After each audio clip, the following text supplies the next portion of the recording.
At may nakikita na naman ako ditong marker. Tignan nyo. Ito. Ayan o.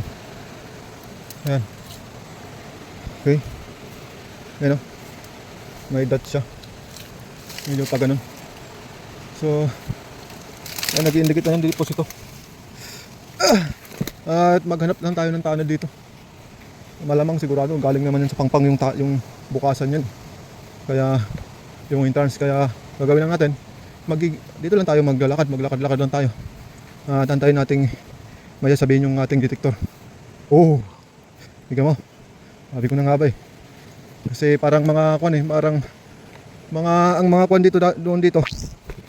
Ang mga Japanese dito, ang dami nila dito, para silang ants, para silang kuton, para silang langgam dito na ang dami nila naglalakad. Ayun o, ito yung tunnel. Yung galing nila naman yan dun sa may kwan, pangpang. At dito yung entrance nila, ayan, papunta sa pangpang. At sa baba, at hindi natin alam kung saan banda yun. Okay, so ito, hindi ko alam kung, ayan, pero tignan natin kung saan papunta. Sundan natin, ayan. Sundan lang natin.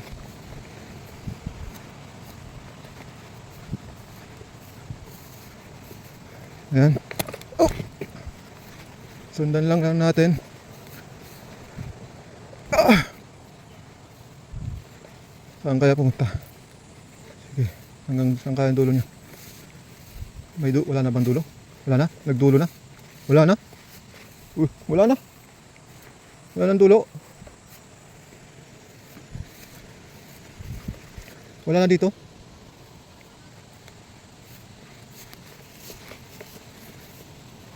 Oh, dulo na. So, asan yung dulo? Dito nga, ito oh.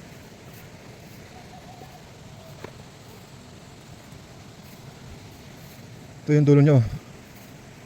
Ayan. Baka dito lumiko. Ito. Tingnan natin, baka malumiko. Dito. Pasayo para sigurado.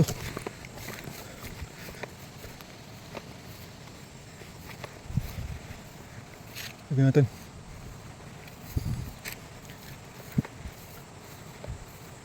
Wala na nga. So yun ang dulo. Okay. So ito yung dulo. Ito yung dulo. So ayan. Wala kayang sanga ito. Tingnan natin. Tingnan natin. Patulong mo. Doon doon.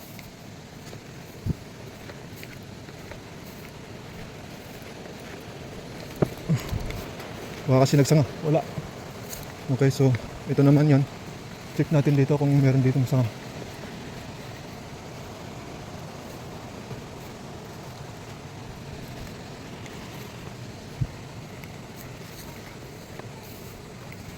Tignan natin kung may sanga.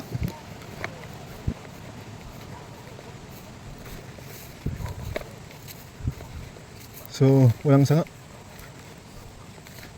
Okay. So, wala. So, ito na yung dulo niya. So, ngayon, i-detect natin